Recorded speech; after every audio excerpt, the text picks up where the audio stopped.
ಇವರೆಲ್ಲ ಅವನು ಯಾರ ಇದಾನಲ್ಲ ಅವನು ಡೌಟೇ, ಅವನ ಹೆಸರು ಅವನು ಡೌಟೇ. ಅವನು ನಮ್ಮ ಹಿಂದೂ ಇದ್ದಂಗೆ ಕಾಣಿಲ್ಲ, ಮತಾಂತರ ಆಗಿರೋವಂಥವನು. ಅವನು ಹಿಡ್ಕೊಂಬಂದಿದ್ದ.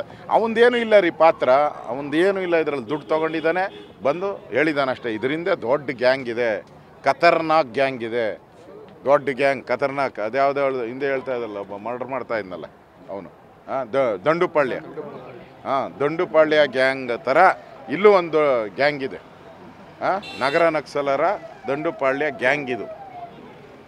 ಈ ಗ್ಯಾಂಗೇ ಇದನ್ನೆಲ್ಲ ಮಾಡಿಸ್ತಾ ಇರೋದು. ದುಡ್ಡು ಎಲ್ಲಿಂದ ಬರ್ತದೆ ಇವ್ರಿಗೆ? ಯೂಟ್ಯೂಬ್ ಓಪನ್ ಮಾಡೋಕ್ಕೆ ಎಲ್ಲಿಂದ ಬರ್ತದೆ ದುಡ್ಡು? ಇಷ್ಟೊಂದು ಸೋಷಿಯಲ್ ಮೀಡಿಯಾ ಮಾಡ್ತಾ ಇದ್ದಾರಲ್ಲ, ಎಷ್ಟು ದುಡ್ಡು ಬರ್ತದೆ ಇವ್ರಿಗೆ? ಇಷ್ಟೊಂದು ಹೋರಾಟಗಳೆಲ್ಲ ಮಾಡ್ತಾಯಿದ್ದಾರೆ, ಯಾರು ದುಡ್ಡು ಸ್ಪಾನ್ಸರ್ ಮಾಡ್ತಾವ್ರೆ? ತನಿಖೆ ಆಗಬೇಕಲ್ಲ.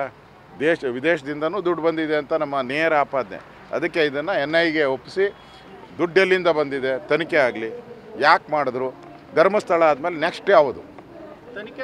ಧರ್ಮಸ್ಥಳ ಆಗಿದೆಯಲ್ಲಪ್ಪ, ನೆಕ್ಸ್ಟ್ ಯಾವ ದೇವಸ್ಥಾನ?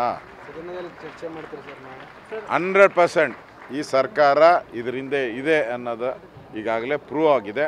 ನಾವು ಸದನದಲ್ಲೂ ಕೂಡ ಹೋರಾಟ ಮಾಡ್ತಾಯಿದ್ದೀರಿ. DK ಶಿವಕುಮಾರ್ ಹೇಳಿದ್ದಾರೆ, ಹಿಂದೂ ಏನು ಯಾರ್ದು ಸೊತ್ತಾನಲ್ಲ, ಫಸ್ಟು ನಿನ್ನ ಸೊತ್ತ ಅಂತ ಹೇಳಪ್ಪ ನೀನು.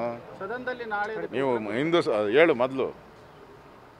ಇಲ್ಲಿ ಓಟಿಗೆ ಮಾತ್ರ ನೀವು ಓಡೋಗ್ಬಿಡ್ತೀರ ಆ ಕಡೆ, ಮುಸಲ್ಮಾನರು ಓಟ್ ಬೇಕು ಅಂತ ಓಡೋತೀರ ಆ ಕಡೆ. ಇಲ್ಲಿ ಹಿಂದೂಗಳಿಗೆ ಅವಮಾನ. ಈಗ ಮುಸಲ್ಮಾನ್ ಮಸೀದಿ ಬಗ್ಗೆ ಏನಾನ ಹಿಂಗಾಗಿದ್ರೆ ನೀವು ತನಿಖೆ ಕೊಡ್ತಾ ಇದ್ದಾರೆ, ಪ್ರಾಮಾಣಿಕವಾಗಿ ಹೇಳಿ.